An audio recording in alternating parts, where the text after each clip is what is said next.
Vacation plans, long commute, weekend at the cabin. Wherever you end up this summer, the Connector Idaho Daily News helps keep you connected to Idaho, even while you're away. Get the top local stories every weekday morning in just a few minutes. That's the Connector Idaho Daily News. Listen on your podcast app.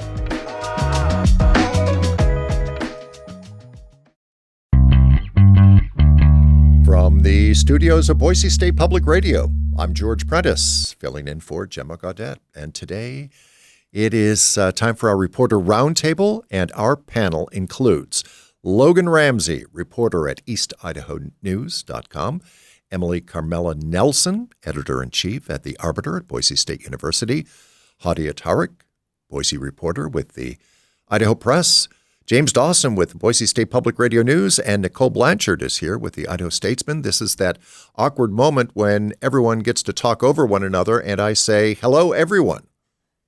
Hello. Hi, George. Hello. Thank you for having me. Happy to be here. Well, no one talked over one another. That was brilliant. We need to record. Can we play that back every week? Okay. Anyway, I'm sorry. Let's get going. Let's start things off with James Dawson. We're fortunate to say that it's Boise State Public Radio's James Dawson. Jimmy, welcome. Hello, George. We have to start off with Micron and their big announcement. How big is this? Give us some numbers. Oh, man. $10 billion, billion with a B. Even though that's spread over the next decade, that's still $1 billion every single year going to this sort of research endeavor that they've got. You want to talk about a meteoric rise, and how they might have this much money. If you think about the past year, Micron's stock has grown more than 700%. And in real dollar terms, that's $850, give or take a few, per share more than it was at this time last year, which is an insane, crazy blow up when you look at stocks. And it makes sense because you have all of this new AI technology and the data centers that power that technology. They've got this insatiable hunger for these types of memory chips and storage in order to actually work. So this is a partnership, I understand from your reporting. You spoke with a Boise State professor, yes? Yeah, actually, the dean of the College of Engineering, Amy Flesher. Wow. Details are pretty light at this point. Dean Flesher, the College of Engineering has had for a very long time a close relationship with Micron, obviously, since we're the hometown college and they're trying to get as many grads as they can to come work for them. So even though we don't really have these concrete partnerships fully hammered out, she told me that the faculty and undergrads as well as grad students are going to be able to get their hands on the most cutting edge technology out there and potentially contribute to its future development. So as you can imagine, it's a pretty big win for both sides. The students get experience, faculty can do research and further their careers, and Micron can potentially develop those into marketable products. And at the very least, they'd get capable employees who are already trained on these sorts of technologies. This is a big deal. To your point on partnerships, I'm looking at the announcement from Micron. It included hosannas from Tim Cook, CEO of Apple, the U.S. Secretary of Commerce, Howard Lutnick, and even the president of Stanford University, in addition to Boise State. Pretty impressive. Yes. And if you think about it, too, I mean, the White House, both Republicans and Democrats who have held it, are kind of in line saying that we need to kind of get these sorts of critical technologies back on a U.S. soil. Taiwan is essentially like where 90+%, I'm sure it's closer to 95 or 98% of all of this is being manufactured and developed over there. And who's got a big eye on Taiwan? China. Yeah. So they have been very keen on getting this back to the U.S. and, it aligns with those sorts of, key, what do I want to say? Key goals. Yeah. And then NVIDIA, founder and CEO Jensen Huang also had a statement here. Tim Cook, like you mentioned, CEO of Apple. All of these devices use memory. This is kind of where my geek hat gets put on. It was interesting. I was listening to a CNBC interview with Sanjay Mehrotra, the CEO of Micron, yesterday. And Jim Cramer, who's usually just yelling about stock prices, made a fair point. Memory was kind of like the redheaded stepchild of the computing industry for so long, compared to processors or, graphic cards, essentially, right? But now memory is having its time to shine, and they're trying to take advantage of it as best they can. Well, we've all been witness to the massive expansion that's already going on near Boise. Where will this one be, and when will they get started? Yeah, we don't have an exact location yet, but we do know that it will be in Boise. Wow. It's not going to be in Silicon Valley like Micron's other huge campuses, and then groundbreaking is expected to happen sometime next year. Pretty exciting. He is Jimmy Dawson, who will return with more stories in a bit. Jimmy, thank you for now. Of course. Let's pivot now to Nicole Blanchard from the Idaho Statesman. Nicole, hi. Hi, how are you? I'm well. Headline: A judge expanded Idaho abortion access last week. The Attorney General Labrador appealed. Nicole, remind us first of the ruling that came down from U.S. District Judge Belin Windmill. Right, so this was just over a week ago. Judge Windmill ruled in a trial that has been a case that's been ongoing since 2024. A Boise maternal fetal medicine specialist named Dr. Stacy Seib had sued quite a few people, the members of the Board of Medicine, prosecutors throughout the state, and then the Attorney General's office intervened. And Dr. Seib argued that he was not able to provide care to his patients, most of whom are high-risk pregnancy patients, because of Idaho's abortion bans. And he wanted a few things. So he wanted to have some clarification on health exceptions, when it is acceptable for doctors to perform abortions to preserve the health of a pregnant person. He wanted some clarity on mental health. If a woman's life is at risk because of a mental health crisis that is related to pregnancy. And then finally, if abortion is acceptable in cases of fatal fetal anomalies. So those sort of conditions or illnesses where a fetus or a baby is not expected to survive long after birth. So Judge Windmill ruled on the first two, on the physical and mental health issues. He ruled in favor of Dr. Seib. He said Idaho cannot enforce its abortion bans in those cases. And then shortly after that, as you mentioned, the Attorney General's office filed an appeal. Indeed, that ruling from Judge Windmill was blistering when you read it. It was cheered by those individuals and groups who are fighting for more access to abortions, particularly in emergencies. So, to your point, and in your reporting, here comes the Attorney General. Talk to us about what Raul Labrador said he is going to do. So he indicated pretty immediately that his plan was to appeal, so that's not particularly surprising. There have been obviously quite a few cases challenging Idaho's abortion laws since 2022, when we had these bans come into effect, and many of them have ended up being appealed when judges have ruled against Labrador or against the state. So his hope or his argument is that Judge Windmill kind of created a new constitutional right to abortion, and he says that that was not appropriate.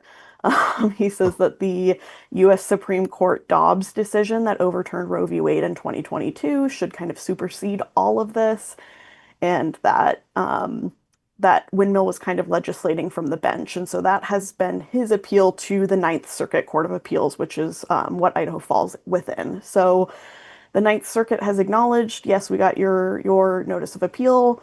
We're going to move ahead with that. And yeah, that is Labrador's argument is pretty similar to what we heard during the trial in June. A lot of kind of repeating that he just believes that this is not Windmill's place or not Dr. Seib's place to really try to make these decisions. Okay, so Ninth Circuit, we know now where that's heading.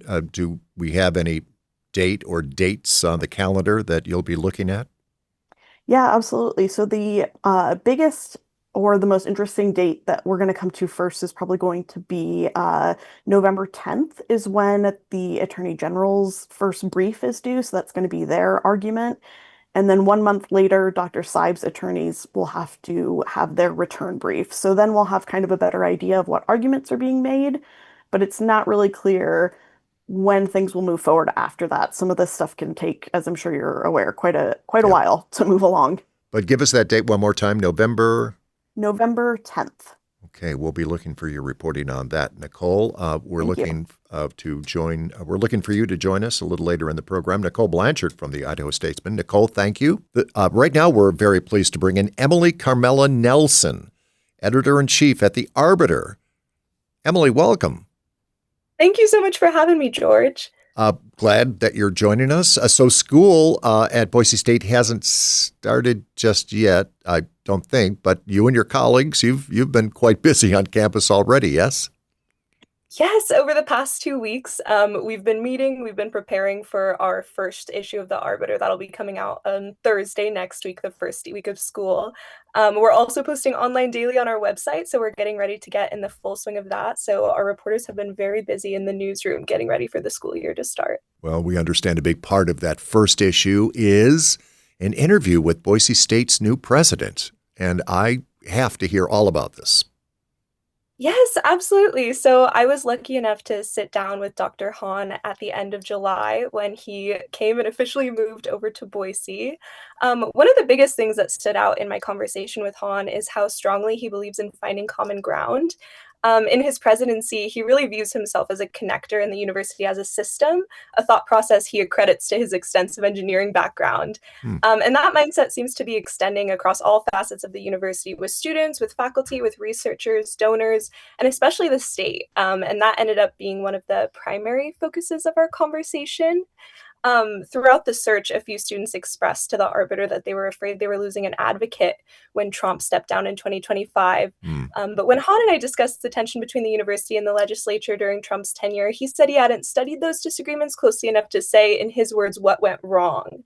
Rather than laying out a position on those conflicts, he focused on how he wants to approach those relationships going forward with a huge emphasis on relationship building outside of the legislative session. And so that was a big focus of our conversation is kind of how he sees those relationships developing and where we'll be moving forward with that. Indeed, that is a particular skill of a university president, particularly Boise State, to stand hat in hand in front of the Joint Finance and Appropriations Committee. And I'm not certain if someone from an engineering background ever thought that they would have to walk that fine line. But you talked, like you said, quite a bit about that in dealing with legislators. Tell me more about that. Absolutely. Something he mentioned is he wants to really focus, as I said, outside of the legislative session. He said building those relationships is a 365 days a year type of thing. I asked him, and I asked whether there's an issue that maybe he simply couldn't find common ground on with state leaders, and his answer was essentially no. He emphasized he understands that there will always be things that people don't agree on, but his answer was essentially that he doesn't plan to get stuck on those disagreements and would rather focus on what they can agree on. Something he did mention is that he's hoping he can have a lot of breakfasts and coffees with legislators and state leaders to have these discussions. But I think neutrality, or at least the very deliberate effort to not make disagreement the center of his relationship, is really going to be a defining aspect of Hahn's presidency. Kudos to you for getting that interview and making it your first issue for the semester. Emily, thank you for now. We want to ask you more about what else is in this first issue of The Arbiter coming up later in the program. But thank you for joining us again today, and we'll talk to you in just a bit. Absolutely. Thank you so much. Let's bring in Logan Ramsey now at East Idaho News. Logan, welcome. Yeah, thank you for having me. Yeah, I'm happy to be here. Headline: Is this the most competitive Idaho U.S. Senate race in half a century? It depends on which candidate you ask. Logan, talk to us about what the candidates are indeed saying.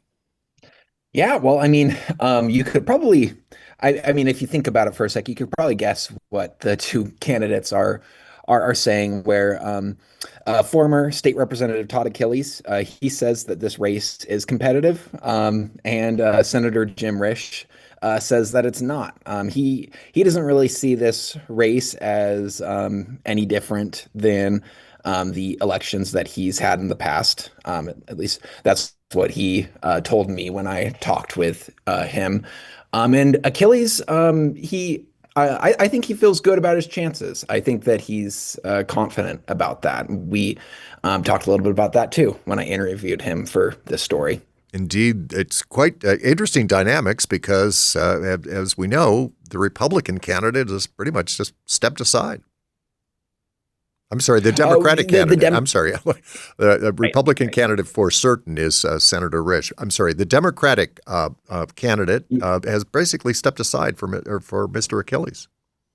Yeah, he dropped out of the race a little while ago, and that I think that brought a lot of energy. Well, we'll say it. We'll say more attention than what had been given to this race when he did drop out, because that made it look like that gave him a better chance of winning. There was concerns that with the Democratic nominee being in the race, that people who would vote against Risch would their votes would be split between those two candidates, and now that's not really an issue. Now Todd is focusing on Risch running against him in this race. So talk to us about polling so far. Yeah, and so the polling is pretty the polls released by the respective candidates both paint a pretty different picture of the race. Achilles, the polling that he has had done by the Bullfinch Group, they show him in a straight two-way race between him and Risch. They show Achilles winning 38% of the vote to Risch winning 33%. With around 29% of voters being unsure. When you add the Libertarian candidate Matt Losby in, and it becomes a three-way race, that changed the outcome in Achilles' polling. That had Risch up at 34%, with Achilles at 30%, and Losby at 4%. And then Risch's polling, it's very, very different than the rest of it. His polling shows from Peak Insights shows him being 34 points up from Achilles, with Achilles only being at 18%. And then wow, huge difference in polling here. Yeah, it's a pretty big difference. And when I talked with the candidates about this, Achilles pointed out in our interview that Risch's polling includes this sort of message in the second part of it. From the way I understood it, is that the people who were polled are asked initially who they would support, and then after that they get a different message. That they get a message saying a bunch of things about Achilles. Being on the faculty at the Liberal University of California, Berkeley, being a big Democratic donor to candidates. That made Risch's polling go up to 57% when they got that message. Achilles pointed out that message is in there and that it's biased. Risch called Achilles' polling a push poll. Where Risch was I asked him what a push poll was, and Risch said that that's when the polling includes, essentially he said that that's when the polling includes biased descriptions of the candidates. But same could be said, it sounds like, for either poll. I won't. So when I went over Achilles's polling, and I didn't find any descriptions of who the candidates were at all, whether they were biased or not. That could be, a matter of opinion. I didn't find descriptions of the candidates in his polling. Got it. Okay. Logan Ramsey, East Idaho News, and we're going to ask you to join us a little later in the program as well. Logan, thank you for now. Thank you. And I'm particularly happy about Hadia Tarek being here. We know Hadia's reporting from Idaho Press. Hi, Hadia.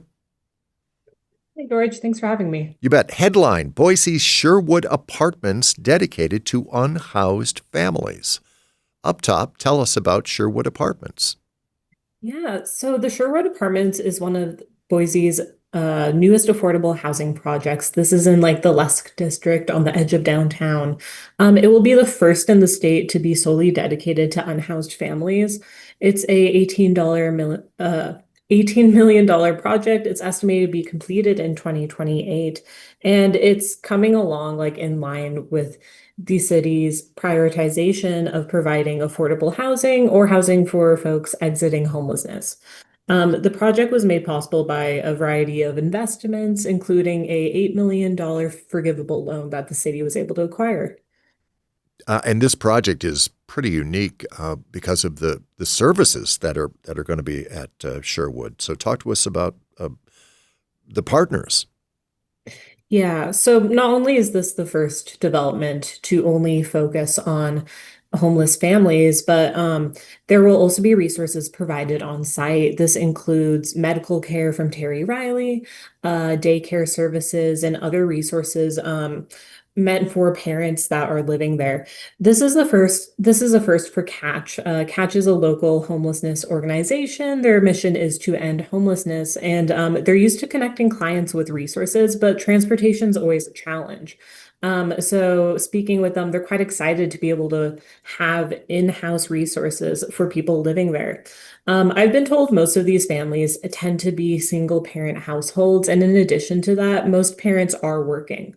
So, between those busy schedules, I think a lot of things can kind of slip through the cracks. So, having these resources in-house is meant to address that.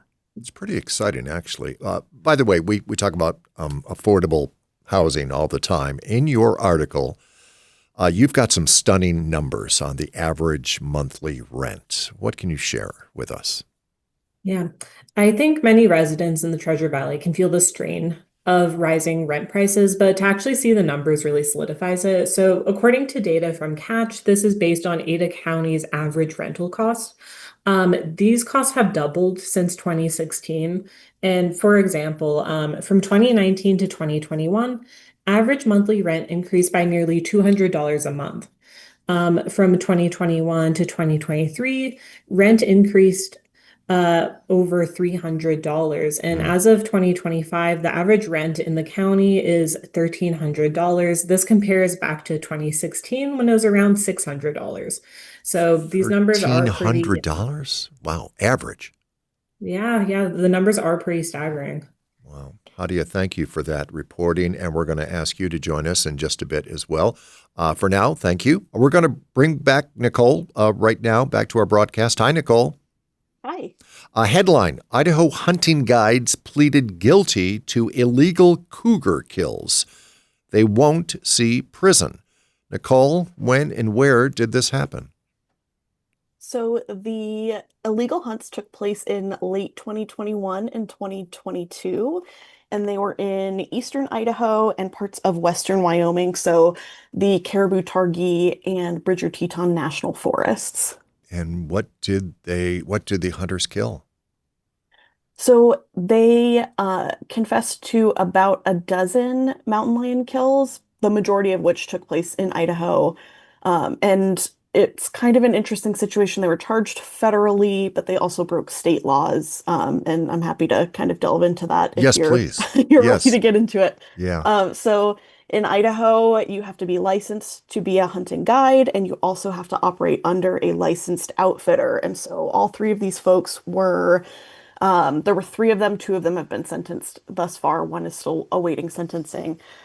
They were all licensed guides, Mm. and they had a relationship with a licensed outfitter. And then, according to some of the conversations that the guides were having amongst themselves, they felt that this outfitter was not sending them enough clients or, getting them enough revenue. And Mm. so they decided to kind of take things into their own Wow. hands and set up their own LLCs that were not licensed in Idaho. And they were leading clients on these hunts without the proper permits to do so. And when you have outfitters, they are permitted to operate in certain areas. so that resources, basically, so that animal populations are not put under unfair pressure, so that Fish and Game knows how those animal populations are being managed and whatnot. And so that's sort of where the concern comes in here. And then the federal issue, and the reason why they were charged federally is because anytime that an animal is killed or hunted illegally and you transport that animal's carcass or anything from the animal out of state or across state lines, then it becomes a federal crime under what's called the Lacey Act. So that is what they were charged with. My gosh, but wrong is wrong. Why won't they see time behind bars? So it's interesting. This was another Judge Windmill case, actually. Had a lot of his cases. And he kind of referred to this as what he called camouflage collar crime instead of, white collar crime. And he had talked about that for a lot of white collar criminals, fines are not really a deterrent because a lot of those folks have money.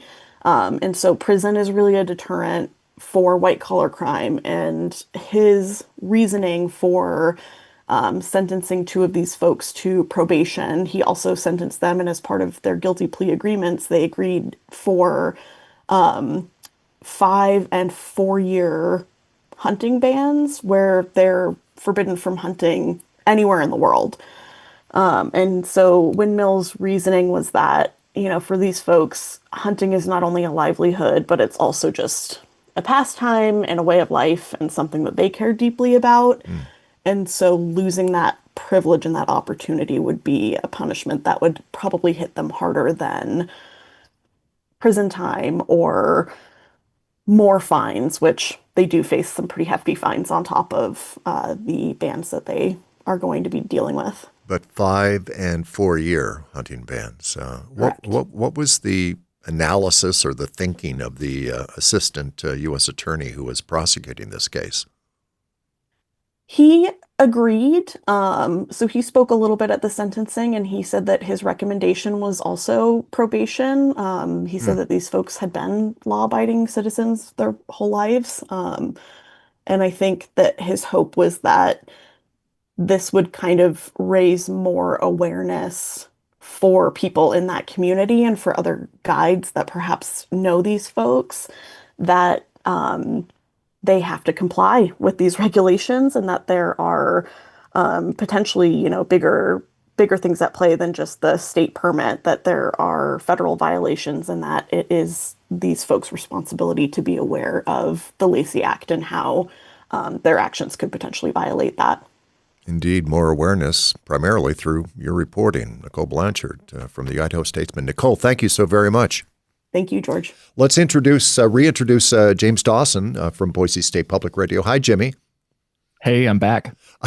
Headline: Idaho AG and Secretary of State push back against campaign finance lawsuit. Jimmy, first tell us about the initial lawsuit. Sure. So about a month ago, a group of Idahoans filed this lawsuit. You've got a political action committee called the Idaho Majority Club, the PAC's chairman, Travis Clyde, as well as the Idaho Libertarian Party. And they're sort of latching on to this U.S. Supreme Court decision from earlier this summer that found that it's unconstitutional to put limits on coordinated expenditures between political parties and candidates. That's a mouthful. Essentially, there have been longstanding limits that political parties here in Idaho think, the Republican Party, the Democratic Party, obviously Libertarian Constitution parties, can donate to candidates and coordinate how they spend that. Those limits are currently $1,000 for local candidates. You've got $2,000 for legislative seats, and then $10,000 for statewide campaigns. And the plaintiffs in this case want those limits obliterated, which could have big implications for how elections look going forward. Okay, so what is the Attorney General's argument against, granting a preliminary injunction on this? Yeah, so First, they're trying to get the lawsuit dismissed based on these sorts of technical reasons. He rightly points out that the Idaho Majority Club and its chairman, Travis Clyde, are not political parties. And so, because of that, he says his office says that these two don't have what's called standing to bring the lawsuit because of that. And that essentially means they're not directly affected one way or the other by these limitations. As for the Idaho Libertarian Party, they're obviously a political party, but Labrador says that the Libertarians can't demonstrate that the existing law constrains them. And his argument for that is that the Idaho Libertarian Party has only made one political contribution since 2022, and it was for less than $60, so far less than the lowest contribution limit of $1,000. And to be clear, the Attorney General and the Secretary of State are not saying that they're trying to ignore the Supreme Court decision. They're just saying that they should be given more time to draw up guidelines for political campaigns to follow for this fall's election. And can we assume then that there is another chapter here? This is now in federal court, yes? It is. And yeah, there are still plenty of steps left to go. There were actually oral arguments on the preliminary injunction motion this morning. Wasn't able to attend, but typically with these sorts of timely issues, we can more or less expect a ruling on the preliminary injunction itself sometime in the coming weeks, since, I mean, we have less than, 2 months, about 2 months before the election. Indeed. Well, certainly something worth follow up on. We're going to count on you to do just that. James Dawson from Boise State Public Radio. Jimmy, thank you. Thanks, George. Hadia Tariq is here. Hadia Tariq, one more time, want to make sure I'm getting that right, from Idaho Press. Hadia, welcome back. Yes, thanks for having me. You got it right. Okay. Headline on the tip of everyone's lips: Boise breaks ground at Alta Harris Park. Hadia, this is a long time coming, yes? Yes, it is. Yeah, for those familiar with Harris Ranch, it is a master plan development. So over time, a lot of different aspects have been coming in slowly, and the park is one amenity that has been a long time coming. The park's located just down the road from the existing Barber Park on Eckert Road. It'll be a really good connecting point for pathways like the Greenbelt or those looking to get to the river. The history here is pretty significant, yes? Yes, yeah. So the park is named after Alta Harris, who is one of the founders of Harris Ranch as a whole. Right. Her and her husband, Dallas Harris, settled there back in the 1950s. And from there, Dallas conceptualized the idea of this large community that has come to fruition in modern day Harris Ranch. By the way, things like this are not modest. We're talking about millions to make this happen, yes? Yes, yes. I don't know the exact numbers for the overall Harris Ranch development, but for the park alone, it is around $5 million that we're talking about. Okay. So the thing that I'm interested in lately is, among other things, there will be quite a few pickleball courts there. Pickleball is indeed a topic of conversation, sometimes debate. What else will be at the park? Yes, alongside the pickleball court, which I did notice is pretty far from any houses, close to the river. Okay. The 20-acre park also includes a nature playground, which this is a trend that we've been seeing more of in the city. Nature playground tends to be dirt and logs and just a kind of setup that allows for kids to have more creativity, more imagination, to have fun. There's also going to be shade shelters, a permanent restroom, and a bocce court, which I'm not super familiar with. Bocce. I think it's Bocce. Bocce. Ball. Yes, Loved similar it. to pétanque, which I'm familiar with, which is French. Yeah. Yeah, this will be a pretty large space. There's enough room for 3 soccer fields to be operating at once, and it is walkable for a lot of local residents. And it's another jewel in the so-called crown of Boise parks, yes? Yes, yes, it is a part of the Ribbon of Jewels, which features Boise women who have had large influence. So this includes other parks named after women like Julia Davis. Just another name along the legacy of Boise's women. Great reporting. Hadia, thank you so very much. Thank you. Let's bring Emily Carmela Nelson back to the broadcast, editor-in-chief of The Arbiter at Boise State. Hi, Emily. Hello. Among other things, in your first issue of the semester, you've got reporting on change at Boise State. Talk to us about what's new and what's different. Yeah, we've got quite a bit coming. I'll highlight three key ones that I think students and community members will be most interested in. I think for anyone who's been around the campus in the past few days or even past few months, construction is a big topic of conversation. It's pretty difficult to get just about anywhere on campus. And a large part of that, especially that quad construction, is coming from steam tunnels. Steam tunnels provide a pretty significant chunk of the heating, cooling, and water systems throughout campus. And the current construction going on is the first full-fledged repair, that's words from campus operations, the system has ever seen. And so the current phase of the project we're in is set to complete by the end of this semester, and it's described as the most disruptive. More construction will be coming in the quad over the spring semester, but walkways will look a lot clearer than they do right now. On the construction note, we're also set to see some improvements coming to the Albertsons Library. That includes carpentry, furniture, but also a brand new entrance being added to the Greenbelt side. So community members and students can come in straight from their Greenbelt commute rather than walking around the building. That'll be complete in spring of 2026. And when it comes to dining, we're seeing quite a few changes. I'd say the biggest one is we're seeing a closure of both Tree City and Einstein's Bagels on campus. Chartwell's, which is Boise State's dining service provider, is opting to instead focus on in-house brands. And so we're keeping the smoothies and bagels, but now it'll be fully operated by Boise State. And this change is to improve consistency and quality. And Issue said dining was seeing quite a bit from these two retailers. They couldn't provide direct numbers, but this will be creating a lot more jobs on campus for students with competitive salaries to other on-campus jobs. And the last bit I want to touch on is we're getting EGYM gear. We're getting 12 new machines at the Recreation Center. This is an investment of $160,000.